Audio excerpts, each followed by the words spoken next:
People remember this before they remember themselves, not as a story someone told them later, not as something they saw online, but as a moment that feels welded into childhood. A television on, a room too quiet, an image that did not behave like a show. What unsettles researchers is not that memories can be false, but that these memories agree with one another in ways false memories usually do not. The same pacing, the same tone, the same feeling that whatever was speaking was not meant to entertain. It was meant to instruct, and yet no one can prove it ever aired. The first accounts rarely begin with fear. They begin with routine. Children sitting on the floor, late evening, waiting for cartoons that never resumed. Parents in another room, a channel already tuned. Then something replaced what was supposed to be there. Not a program announcement, not static. A calm, deliberate broadcast that addressed no one directly, but somehow felt personal. Many recall a voice that did not rush, that spoke as if time itself had slowed. Others remember images that were simple, almost instructional, but wrong in subtle ways. A face that held eye contact too long, a background that felt unfinished, a sense that turning the television off would be a mistake. What makes these recollections difficult to dismiss is how rarely they stand alone. Decades later, strangers describe the same sequence without knowing one another. They remember the same age range, the same late-night hours, the same feeling of being watched rather than watching. Memory experts often point out how malleable childhood recall can be, yet they also acknowledge something unusual here: the consistency of emotional response. Not panic, not excitement, compliance, attention, stillness. When investigators began cataloging these testimonies, patterns emerged that could not be easily attributed to popular media. The broadcast was not framed as fiction. It lacked branding, characters, or humor. It did not explain itself. It simply existed, then ended, often followed by a normal return to scheduled programming as if nothing had interrupted it. Many children assumed they had imagined it. Others assumed adults had seen it too. Most never asked. Years later, when some finally did, the answers were always the same. No, nothing like that ever aired. No, there are no records. No, the networks have no comment. Television listings from the periods in question show nothing unusual. Station logs, where they survive at all, are incomplete. Engineers acknowledge that interruptions happened, that signal overrides were possible, especially in the analog era, but insist anything significant would have been documented. Yet documentation is precisely what is missing. Online, when people began comparing notes, hesitation was common. Many prefaced their accounts with doubt, expecting ridicule. Instead, they found recognition. The same phrases repeated across posts written years apart, the same uncertainty about whether this was a children's program, an emergency message, or something else entirely. If you recognize any part of this yourself, the question is not whether you believe it happened, but why you never thought to question it before. Sometimes the most revealing evidence is not certainty, but how many people quietly assumed they were alone. What remains disturbing is not the idea that a broadcast was forgotten, but that it was remembered so specifically by those least able to contextualize it. Children rarely invent authority. They absorb it. And whatever this was, if it existed at all, spoke in a language that did not require understanding, only attention. By the time the television returned to normal, something had already been received, even if no one could say what it was. And the silence that followed would last much longer than the transmission itself. To understand how something could be remembered without being recorded, investigators had to move away from memory and into machinery. The era most accounts point to was governed by analog infrastructure, systems built on assumptions of trust, continuity, and local control. Unlike digital broadcasting, analog television did not authenticate every signal. It responded to strength, proximity, and timing. If a transmission overpowered another, even briefly, it could replace it entirely. What appeared on screen did not always reflect what was scheduled on paper. Former broadcast engineers have acknowledged this in interviews that rarely attract attention. Logs were kept, but not obsessively. Overnight hours were loosely monitored. Smaller regional stations often relied on automated systems or skeleton crews. If an override lasted only minutes and resolved itself, it might be dismissed as interference. If it originated from a source that mimicked legitimate formatting, it might not raise alarms at all.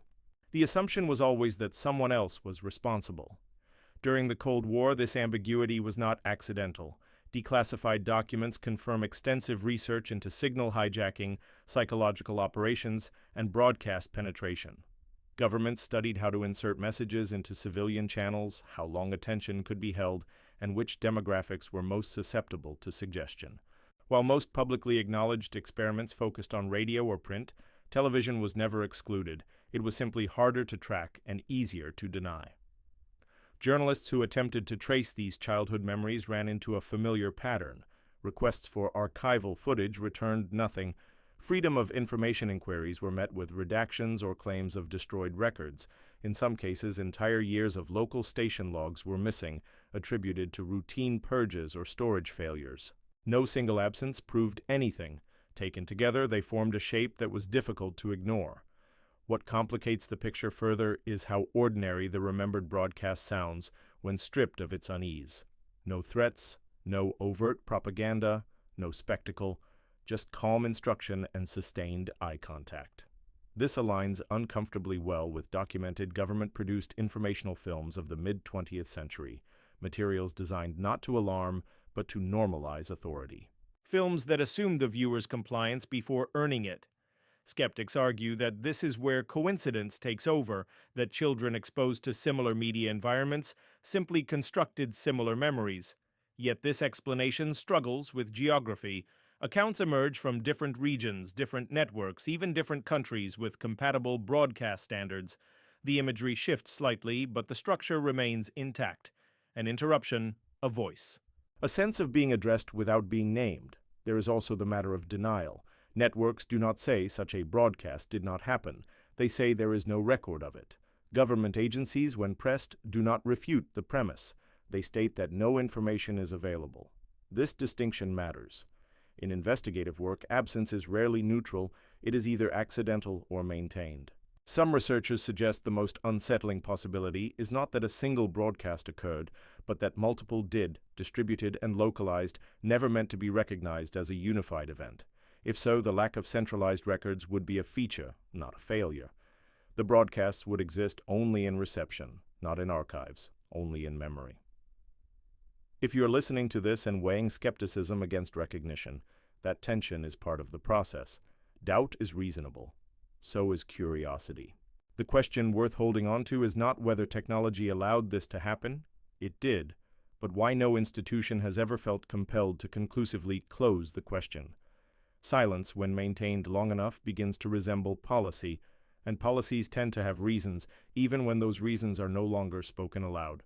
As the investigation deepened, one detail refused to fade into the background. Almost every account traced back to the same type of viewer, not just young, but alone. Children watching without supervision, often at an age when authority is absorbed without resistance and meaning is inferred rather than questioned. Adults, when present, either did not notice the interruption or dismissed it as forgettable. Whatever this was, if it existed at all, it seemed calibrated to a mind that had not yet learned to doubt the screen. Developmental psychologists note that children do not process televised information the way adults do. They do not separate tone from intent or format from legitimacy. A calm voice framed by the authority of broadcast television carries weight regardless of content. Studies from the mid-20th century, many later cited in internal government research, explored how children responded to instructional media. The conclusion was consistent. Children remembered less of what was said and more of how it made them feel. Attention, compliance, and emotional imprint mattered more than comprehension. This aligns with what is most striking about the remembered broadcast. Few can quote it precisely. Many cannot even agree on the words, but they agree on the sensation, the stillness, the sense that movement was discouraged, the feeling that the broadcast would know if it was ignored. These are not memories of entertainment. They are memories of being positioned. There is historical precedent for this kind of media.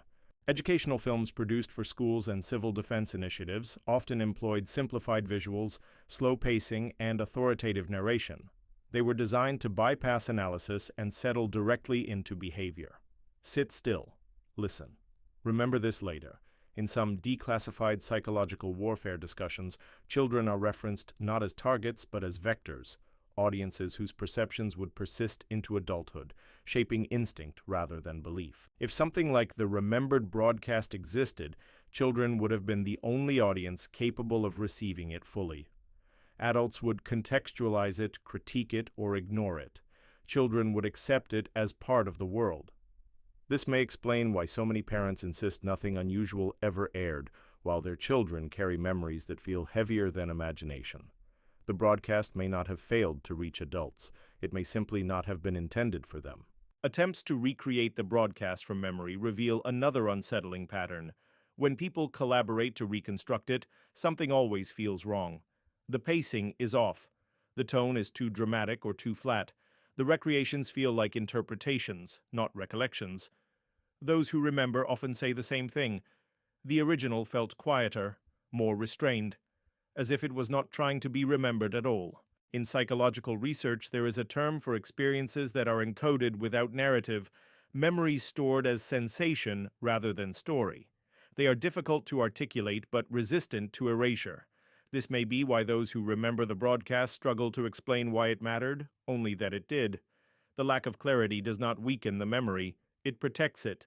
The question that lingers is not why children remember something adults do not. It is why no effort has ever been made to explore that discrepancy publicly. If this were mass delusion, it would be studied. If it were a hoax, it would be debunked.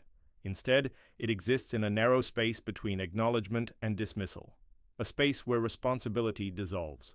What children carry into adulthood is not footage or proof, but a residue of instruction whose purpose was never explained. And when enough people share the same residue, it begins to resemble the aftermath of an experiment, rather than the echo of a story. An experiment whose data may have been collected not through reports or recordings, but through the quiet persistence of memory itself. What survives now exists almost entirely outside institutions. It lives in late-night forum threads, in hesitant messages sent and deleted before posting, in conversations that begin with uncertainty and end with recognition. People describe discovering, often by accident, that what they thought was an isolated memory was quietly shared by others. Not identically, but closely enough to feel disturbing. The same age, the same silence in the room afterward, the same inability to explain why it stayed with them. Efforts to force clarity rarely succeed. Researchers have attempted to trace the broadcast through secondary evidence: advertising schedules, sponsor records, transmitter maintenance logs. Each trail thins quickly. Local stations cite mergers, bankruptcies, lost archives. Networks refer inquiries downward. Regulatory agencies acknowledge that records exist only where retention was mandated. In the gaps between those obligations, entire histories can vanish without requiring intent. What is notable is not that no footage has been found, but that no definitive counter-narrative has been offered. There is no official explanation for why so many people remember the same kind of interruption. No public-facing study dismissing it as collective misremembering, no media investigation with the authority to close the question. The story remains unfinished, not because it is fringe, but because it was never formally opened. Those who attempt to recreate the broadcast visually often describe a strange resistance. The images never feel accurate. The voice never sounds right. It is as if the original relied on context that no longer exists, the authority of a time when television was not questioned, when screens were trusted simply because they were there. Without that context, the reconstruction collapses into imitation.